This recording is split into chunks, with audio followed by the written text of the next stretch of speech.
Bem, hoje eu serei breve.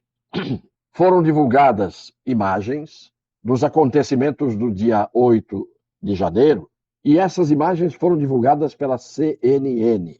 Imagens editadas de 160 horas de gravação feitas por 22 câmeras do Palácio do Planalto. Portanto, 22 câmeras dentro do Palácio gravaram imagens do que aconteceu ali e as gravações duram 160 horas ao todo. A CNN hoje divulgou isso. Eu não digo que as imagens vazaram, porque se a CNN divulgou as imagens já prontas, editadas, imagens escolhidas pela CNN, que a CNN não ia apresentar 160 horas de gravação, porque isto corresponderia, 160 horas de gravação, a 12 dias, 24 horas por dia de imagens passando na televisão. Então não há emissora de televisão que possa fazer isso. Então eles escolheram as imagens, desde que começou a acontecer a parte externa até o que houve parcialmente dentro do próprio Palácio do Planalto. Muito bem. O repórter Leandro Guimarães, se não me engano é esse o nome do repórter da CNN, passou 12 dias no mínimo editando, examinando, porque ele disse que viu todas as 160 horas de imagens das câmeras. Se ele viu 160 horas de imagens das câmeras, se ele passou 12 horas por dia, 12 horas inteiras por dia, vendo as imagens, ele levou 12 dias fazendo isso. Portanto, essas imagens já estavam na posse da CNN há pelo menos quase 2 semanas. E para você tirar essas imagens de onde elas estavam e entregar a uma emissora de televisão, isso não é um simples vazamento. Alguém que tinha 160 horas de imagem conseguiu pegar isso e entregar para a CNN. Porque o Palácio do Planalto tinha essas imagens. Porque o Supremo Tribunal Federal tinha e tem essas imagens. E não sei mais quem tinha essas imagens. Portanto, eu não considero um vazamento. Eu considero que houve uma entrega deliberada de alguém do conteúdo dessas imagens todas para a CNN. E, em seguida, já na parte da tarde, a Jovem Pan conseguiu também as imagens. Muito bem.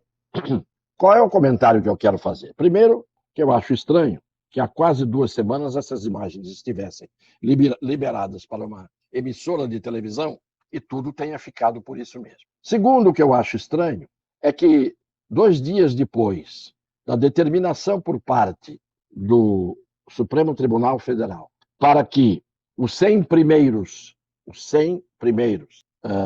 réus no processo começassem a seguir a sua sina, eu acho coincidência que isto acontece nos 100 primeiros dias, coincidentemente, do governo atual. Porque 100 réus aos 100 dias, a gente tem que parar para pensar certas coisas.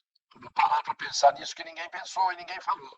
No mínimo, há 12 dias está na praça esse conjunto de imagens, porque para poder uma televisão exibi-las editada, mostrando parte do todo, precisou alguém que ficou vendo 160 horas, que é esse repórter Leandro Guimarães, ele ficou fazendo isso, no mínimo, durante 12 dias. E aí o que a gente vê? O que a gente vê é que, desde o primeiro dia, no começo, quando as imagens eram ao vivo, da parte externa, havia uma marcha de milhares de pessoas caminhando lentamente, saída essa multidão da porta, a grande maioria, da porta ou de frente dos quartéis, para resolver marchar em direção à Praça dos Três Poderes. A marcha era silenciosa, a marcha ocorria em passos lentos. As pessoas não estavam em atitude agressiva, em atitude de quem está indo em direção ao Palácio da Bastilha para derrubar o rei da França, a famosa queda da Bastilha. Caminharam todos lentamente, filmando, caminhando, conversando. E por onde a grande parte da multidão acaba entrando, começando a chegar, primeiro no Congresso Nacional. E por onde eles entram? Entram pela rampa que dá na laje superior do Congresso, onde estão as duas cúpulas, uma virada para cima, outra virada para baixo, do Senado e da Câmara. A grande maioria, os senhores podem pegar as imagens do dia, subiu a rampa e foi para cima daquela laje. Naquela laje não se tem nenhum acesso ao interior do Congresso Nacional. Portanto, se a multidão já estivesse correndo em direção à praça, já iria dividida em 3 direções: ao Palácio do Planalto, ao Palácio, vamos dizer, ao edifício do Supremo Tribunal Federal e ao Palácio ou à sede do Congresso Nacional, Câmara e Senado. Não, primeiro foram pela rampa para cima da laje. São milhares de pessoas que fizeram esse percurso. Não me parece que havia um ânimo de destruição naquele momento, pela forma como a multidão caminhou, se aproximou e chegou ao local.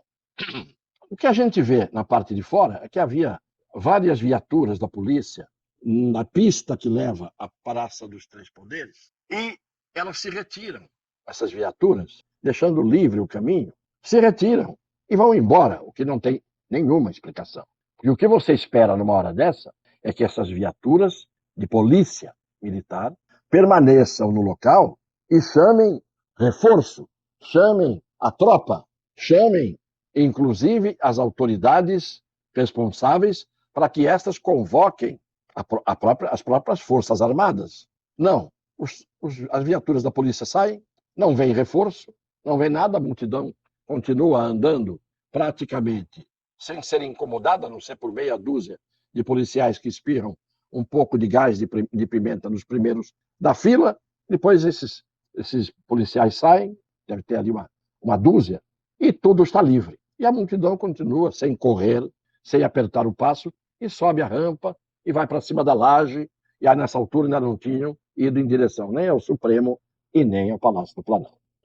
Vamos nos ater às imagens de hoje do Palácio do Planalto. Vimos no dia algumas imagens que foram divulgadas. Mas hoje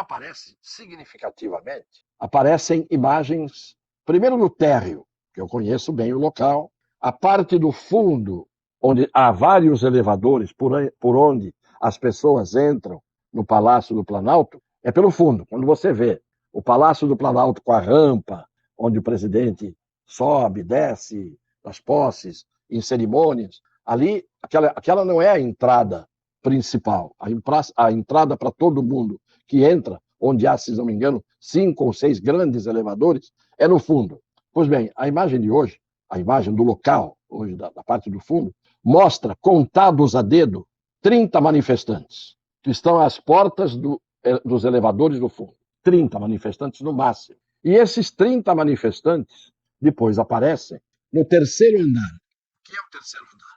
O terceiro andar é onde está alojado o gabinete da presidência da República, o gabinete do chefe de gabinete e outras salas que têm a ver com a presidência da República, inclusive salas onde às vezes o presidente dá entrevistas, onde faz reuniões com 50, 60 pessoas, tudo naquele andar. Mas principalmente está ali o gabinete dele.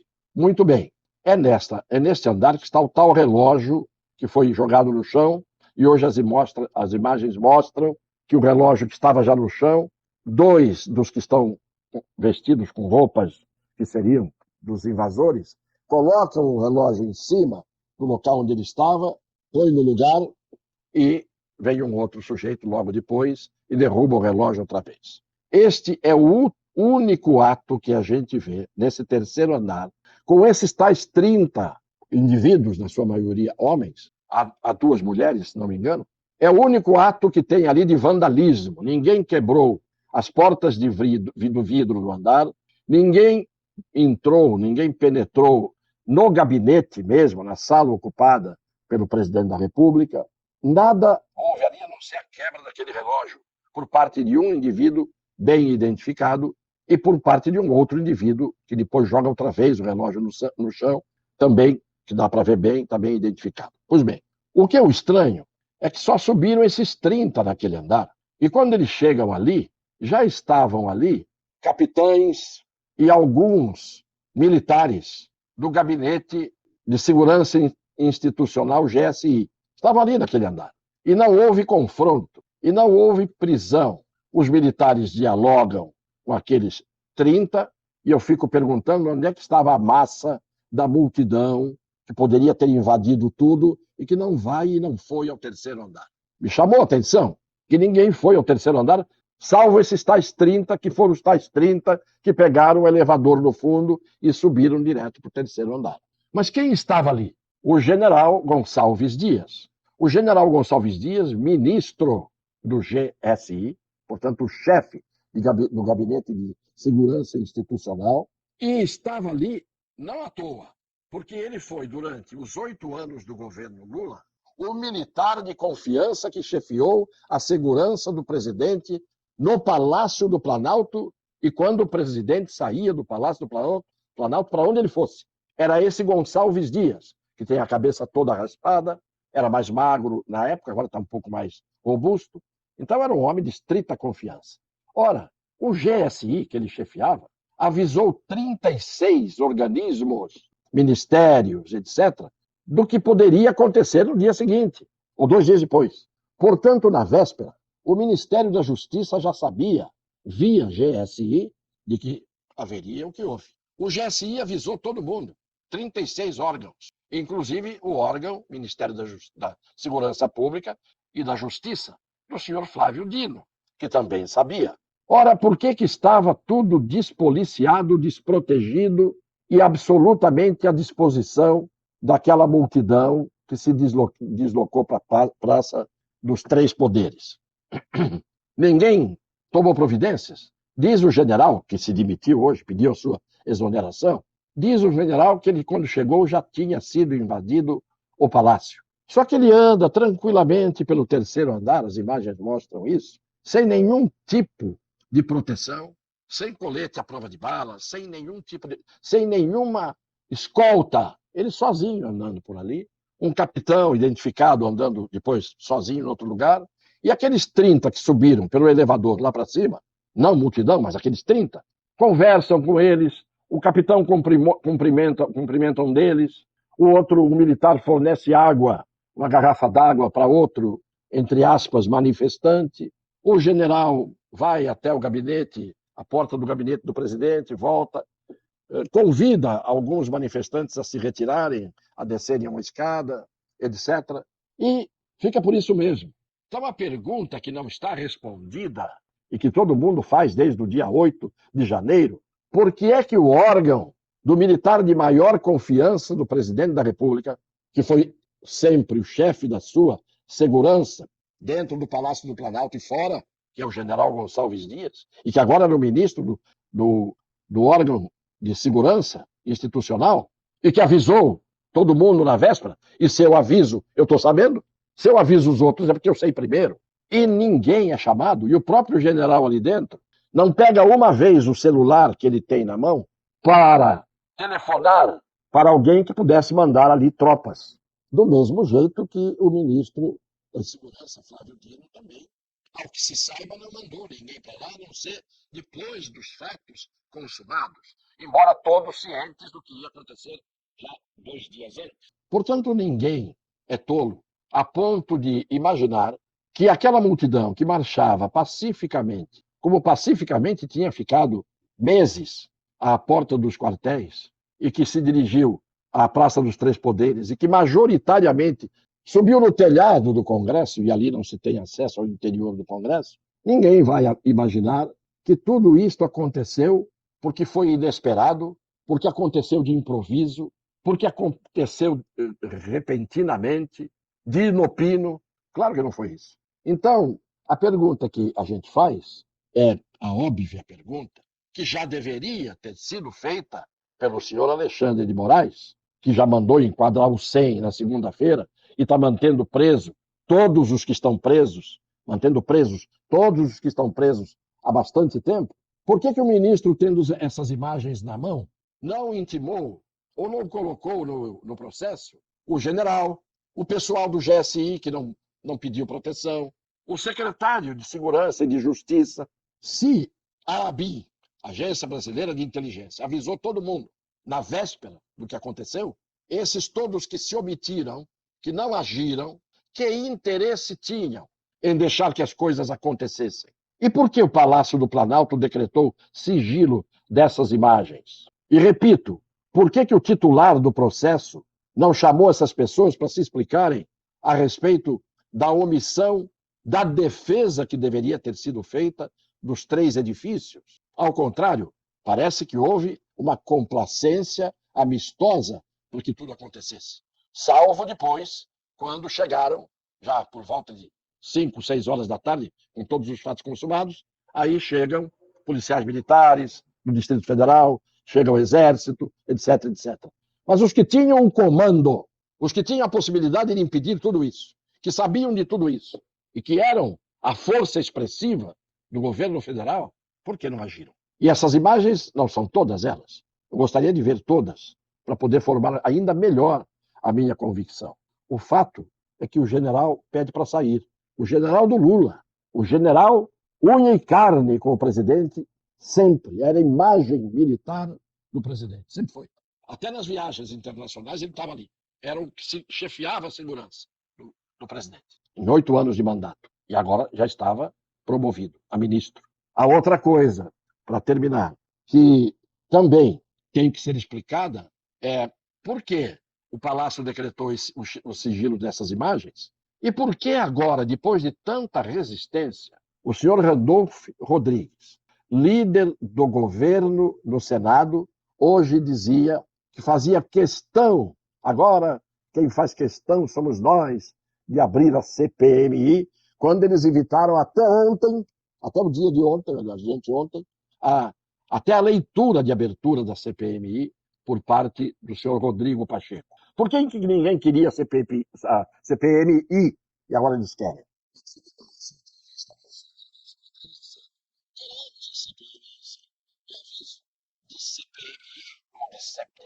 De CPIs, nós entendemos. O que quer dizer essa frase? Nós entendemos por quê? Porque sabem como manipulam, que sabem como desviam o foco, porque sabem como criar uma maioria dentro de uma CPI que faça a CPI virar pizza quando for interesse deles, ou que faça a CPI virar alguma coisa pesada quando for dos interesses deles. Um que diz, nós entendemos da regra do jogo, deixa vir a CPI. Agora, depois de tanta resistência, com as imagens escondidas, sigilosas. E por que o Supremo, tendo todas essas imagens, ficou só em cima daqueles presos do ginásio, primeiro, e depois da Papuda e da outra penitenciária das mulheres, com esse material fértil que tinha à sua disposição e que vem a público hoje? Eu só faço perguntas hoje, não tiro nenhuma conclusão. Estou só pensando que quero saber mais, como todo o povo brasileiro decente, o povo brasileiro honesto, o povo brasileiro que tem dignidade, o povo brasileiro que não tem interesses escusos, todos esses, aqueles que têm esperança e aqueles que já perderam a esperança, querem que isto seja a abertura para se conhecer o que está oculto, pelo menos uma parte do que está ficando ocultada no Brasil por gente que faz o que quer, decide como quer, manda e desmanda como quer. Um beijo no coração das pessoas de boa fé.